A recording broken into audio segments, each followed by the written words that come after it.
Hey everyone, it's your family doctor. Thanks for tuning in. I want to start with a question. Have you noticed something really strange happening this time of year? I mean, let's be honest, outside the sun is absolutely brutal. The pavement is so hot you could probably cook an egg on it by all logic. This should be the time when we feel the most energetic, the most alive, right? Peak summer, maximum vitality. But if you stop and look around, or better yet, just check in with your own body, something feels backwards. It's summer, it's sweltering, and yet some of you walk into an air conditioned room and instead of feeling relief, you're reaching for a long sleeve sweater, you're pulling a blanket over your knees because your joints feel like cold wind is blowing right through them.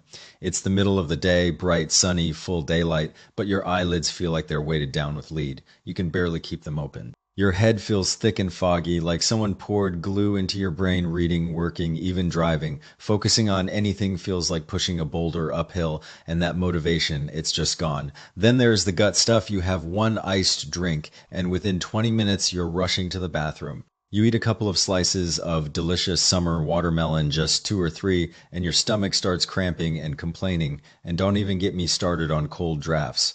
A slight breeze hits your arms or your back, and it feels like tiny needles are poking into your bones.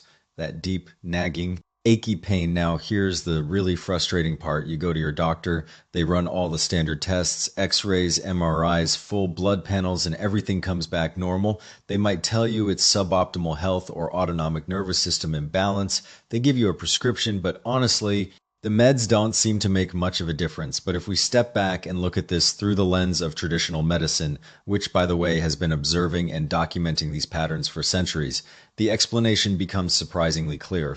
This is what I describe to many of my patients as a cold trapped inside heat pattern. Think of it like this: your outer body feels hot, but your inner core, your vital organs, your digestive system is actually in a state of deep cold and low energy. Your body's natural defense system is basically locked up. It's stuck, and it's not protecting you the way it should. Have you ever stopped to ask yourself why modern bodies seem so fragile these days? Honestly, I believe it's because we've drifted so far away from nature's basic rhythm. 100 years ago, people lived much closer to the seasons. They understood that in summer, you're supposed to sweat. That's how your body releases built up toxins in deep cold, and in winter, you bundle up, conserve your energy, and rest. Simple, natural, but we don't live like that anymore. Summer comes and we crank the air conditioning down to 68 degrees, sometimes even lower. We basically create an artificial winter inside our own homes, our offices, our cars. Think about what's actually happening. Your body is trying to cool itself down. To do that, your pores open wide, your blood vessels dilate, you're wide open, and then bam, that Arctic level AC blast hits you like a cold knife, driving straight into your muscles, your joints, your energy channels. That constant war between the summer heat outside and the freezing cold inside. That right there is what I see behind so many cases of chronic joint pain, stubborn digestive issues, and that deep bone weary chill that no one can explain. I've seen it hundreds of times in my practice. So many of those mystery symptoms trace back to exactly this. If you feel heavy all the time, like you're carrying a soaking wet bag of sand around with you everywhere, or if you wake up in the morning with a sticky, bitter taste in your mouth and you feel like your get up and go just got up and left, then you are absolutely in the right place. Stick with me, because what I'm about to share is exactly how we can start to lighten that load. How we can gently and safely coax that deep-seated cold out of your system. Step by step, first, we need to build a basic framework. I always tell my patients, don't just look at the surface symptoms. You have to learn to look deeper. And right now, from today until the start of what we call the dog days of summer, this is honestly the single most important turning point of the entire year. Now, I know what some of you are thinking: Doc, it's already 100 degrees outside. Why in the world would you tell me to add more heat? Want that make me feel worse? Want I get more dehydrated or even heat exhausted? I totally get that concern. It sounds completely counterintuitive. But if you understand how the human body actually works, it makes perfect sense. Let me take you back almost 2,000 years. The ancient physician Zhang Jing wrote in his classic text, the Treatise on Cold Damage, a line that I consider absolute gold: in the fifth month, the body's yang is on the surface, but the stomach is cold and empty. Think about it like a well in the middle of summer. Have you ever noticed how the water from a deep well is freezing cold, even when the air is scorching hot? That's because all the heat from deep underground has risen to the surface. The core is cold. Your body works the exact same way. In summer, your blood vessels expand, your energy, what traditional medicine calls yang, rushes to your skin to help you sweat and release heat.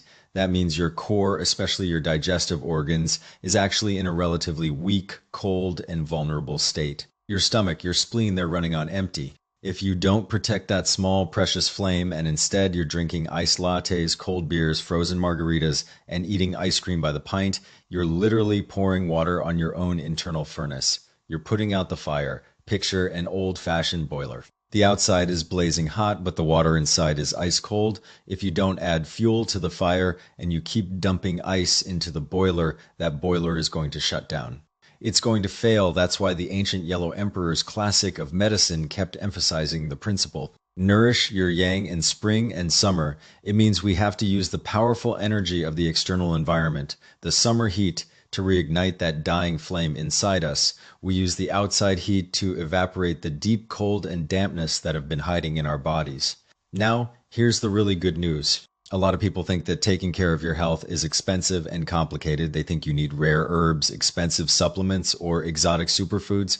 But the truth is, one of the most powerful tools for your health is probably sitting in your kitchen right now, and it costs almost nothing. I'm talking about ginger. Please don't underestimate this humble root in traditional medicine. Ginger has always been held in incredibly high regard. It's often called a revival herb, that unique spicy kick. It enters your lungs to help open up pores that have been clogged by cold. It enters your stomach to warm up a sluggish, chilled digestive system. Think of it like a tiny messenger carrying a flame.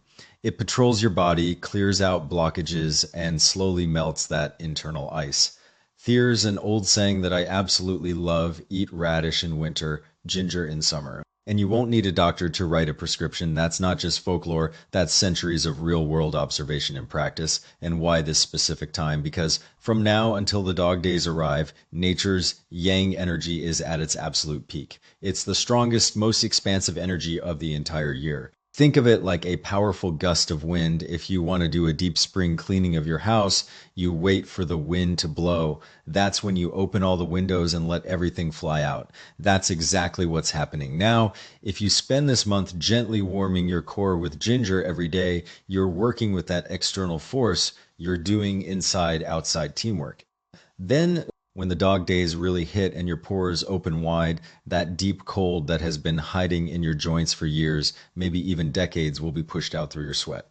I'm not exaggerating when I say that for many people this process can feel truly transformative, like a reset. I've had patients in their 80s and 90s, sharp, active, full of life, and they all had one habit in common. They never touched iced drinks in the summer, and every single morning they started their day with 2 slices of ginger. That simple, consistent practice was a huge part of their vitality and longevity. But let's be honest. If I told you to just chew on a piece of raw ginger, most of you would hate it. It's intense. It can burn your throat and upset your stomach if you're not used to it. So we have to be smart. We want the benefits, but we want it to taste good and be easy to stick with. So let me share my 2 favorite foolproof ways to use ginger every day. They're simple, they're delicious, and they really work. Number 1, sweet and sour pickled young ginger. Why young ginger? Young ginger, the kind with a pinkish tip and tender, almost translucent skin, is much milder. Mature ginger is too strong and fiery. That's better for acute situations like a sudden cold or severe nausea. But for daily gentle nourishment, young ginger is perfect. It's aromatic, crisp, and much easier on your system when you shop for it.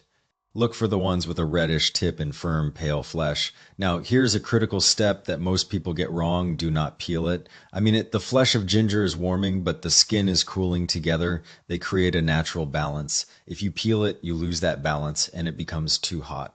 Over time, that can give you canker sores or breakouts, so leave the skin on. Take about 10 ounces of that young ginger, wash it thoroughly with the skin on, and this is non-negotiable, let it dry completely. Any leftover tap water can cause spoilage during the pickling process. Once it's completely dry, slice it into thin pieces, about 1/8 of an inch thick. Now, before you add any vinegar, there's a crucial extra step. Toss the sliced ginger with about 1 teaspoon of salt. Let it sit for 1 to 2 hours. This draws out the bitter, harsh liquid that makes raw ginger so pungent. After that time, squeeze out that liquid. Y'all notice it's quite bitter. Discard it. This is what makes your pickled ginger crisp, crunchy, and pleasantly tangy instead of overwhelmingly spicy. Once you've squeezed out the excess moisture, Pack the slices into a clean, dry glass jar. Fill it about 3/4 full. Now for the brine, for the sweetener, I personally prefer yellow rock sugar or brown sugar. They give a richer flavor. For a tangier taste, use about 1/3 of a cup of sugar. If you prefer it sweeter, go up to about half a cup, then pour in enough aged black vinegar or rice vinegar to completely cover the ginger. Make sure every slice is submerged. Seal the jar and put it in the refrigerator. Let it sit for about 7 days to allow the flavors to fully develop and meld. Why does this combination work so well? The vinegar is sour and astringent. In traditional medicine, sourness has a contracting, cooling, and fluid nourishing effect. The sugar is sweet and harmonizing. Together, they create what's called sour-sweet transforms into yin, meaning they help nourish your body's fluids and prevent dryness. Meanwhile, the ginger's warmth, when combined with the vinegar's astringency, is directed specifically to your digestive system. It warms your stomach without causing heat to scatter and rise to your head, which is what happens when you eat plain ginger. That's why this pickled version is so much gentler and safer for daily use.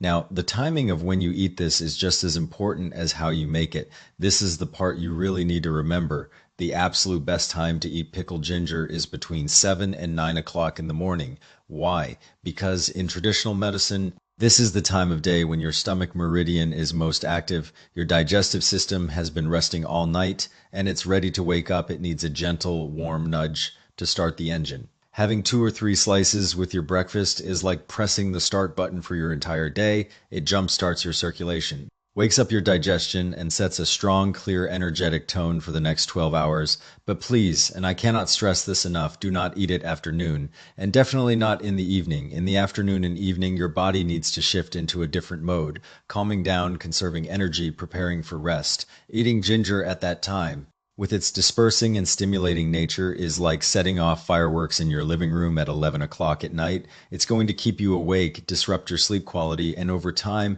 it drains your energy reserves. So make it a morning-only habit. That's the rule. Now, I know some of you are thinking, Doc, my stomach is really weak. I get diarrhea from anything cold. My hands and feet are always freezing, and even mild spices can bother me. Is pickled ginger still going to be too strong for someone like me? I hear you.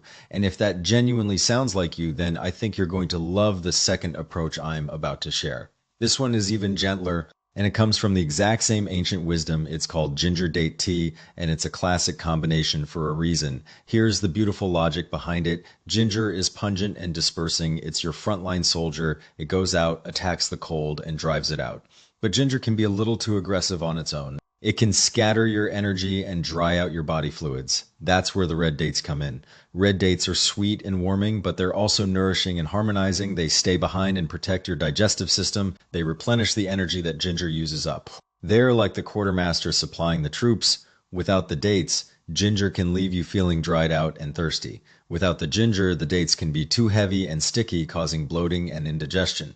But together, they create what traditional medicine calls pungent sweet transforms into yang. They are literally a perfect match. They balance each other out perfectly. The recipe couldn't be simpler. Here it is. Take 3 to 5 slices of fresh ginger with the skin on and 6 red dates. And here's a small detail that makes a big difference. Always tear or slice the dates open before cooking. That exposes the flesh and lets all the natural sweetness and nutrients release into the water. Put them in a small pot with about 3 cups of water. Bring it to a rolling boil, then reduce the heat and let it simmer for about 20 minutes. Now, I know many of you are busy professionals working long hours and you don't have time to stand over a stove. That's totally fine. You can use a good thermos or an insulated travel mug. Just toss the ginger and dates in, pour in freshly boiled water, seal it, and let it steep for about 15 to 20 minutes. It works almost as well. This tea is perfect to start drinking right now, and you can continue it all the way until the dog days begin. Have 1 cup in the morning and maybe another before noon. Treat it like your daily hydration.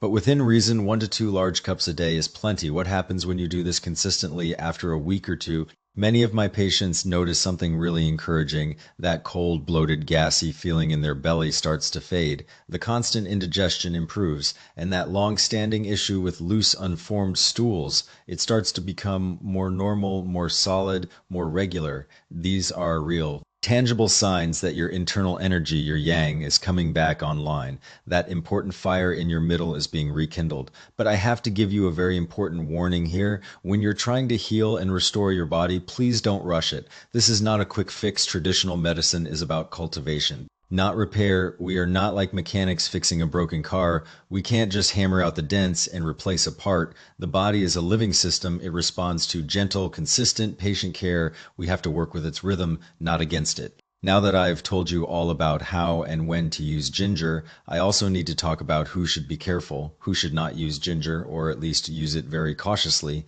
This is what I call knowing your enemy. If your body type falls into what traditional medicine calls yin deficiency with excess heat, you need to be very careful with ginger. What does that look like in plain English? You're always thirsty, but drinking water doesn't seem to help. You wake up in the middle of the night drenched in sweat. That's called night sweats. Your palms and the soles of your feet feel hot for no reason.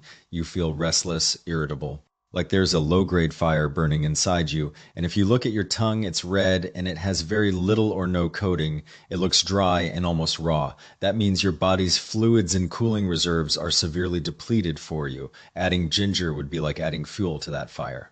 It will make you feel worse, not better. So please be honest with yourself about your own body type. Also, if you are right in the middle of an acute illness like a bad cold or the flu with a high fever, severe sore throat, hacking cough with thick yellow phlegm, or swollen, painful gums, those are signs of excess heat in your system. Stop the ginger, take a break until your body has calmed down and recovered. Then you can slowly reintroduce it. And here's a basic safety rule that everyone must follow. Always use fresh ginger. Never use ginger that is rotting, moldy, or even slightly spoiled. Rotten ginger produces a compound called safrole, which is a known toxin that can cause serious, potentially irreversible damage to your liver. This is not a joke. If you see even a small spot of rot or mold, do not cut it off and use the rest. Throw the entire piece away. It's not worth the risk. We are trying to heal, not harm ourselves. I've also seen people who, in their eagerness to get fast results, eat large amounts of mature ginger or dry ginger on an empty stomach. That is a huge mistake. All it does is irritate your stomach lining and cause discomfort. We want gentle, sustained warmth, not aggressive force. For most people, the daily amount should be kept to about 10 grams. That's roughly 2 or 3 thin slices. That's plenty. More is not better here. Let's take a step back and think about the bigger picture. The world we live in today is more stressful and fast-paced than ever. We are constantly running from one task to the next, and we often put our own health at the bottom of the priority list. But let me ask you something. Your body is the only asset you will truly own for your entire life. It's your most valuable resource. If you don't take care of it, what are you going to use to face all those challenges, work, family, your goals, your dreams? Everything depends on this one body. That's exactly why I'm emphasizing that you need to be consistent with this simple ginger practice over the next month. We need to catch the wave. Think of it strategically. If you can clear out a significant portion of that deep embedded cold before the dog days even begin, then when nature's yang energy reaches its absolute maximum, it will only take a gentle push from that external heat to sweep away whatever is left. It's like the final rinse. But if you do nothing, if you keep sitting in freezing air conditioning, drinking iced beverages, and ignoring your body's signals, then that cold will plant itself even deeper. It will take root in your joints, your muscles, your organs, and when winter comes, it will be exponentially harder to get rid of. You'll be dealing with aches, pains, low energy, and frequent illnesses, and you'll wonder why traditional medicine, at its heart, is a science of prevention. We don't wait for the disease to fully develop. We stop it before it even takes hold. By spending just 1 month making the simple dietary adjustment, you are strengthening your digestive fire. That means your body will absorb nutrients better and eliminate waste more efficiently. You'll notice your complexion becoming brighter and more even. Your hair will look stronger and healthier. Your overall vitality will improve. Why? Because your digestive system is the root of your energy. It's where your blood and life force are generated. If your digestive system is warm and functioning well, your energy flows freely. If it's cold and sluggish, everything else gets stuck. Ginger, vinegar, and dates. These are all humble, ordinary ingredients. They're cheap and available at any grocery store, but they each carry their own piece of nature's power. Ginger holds the energy of expansion and warmth. Vinegar holds the power of fermentation and transformation. Dates hold the nourishment of the earth.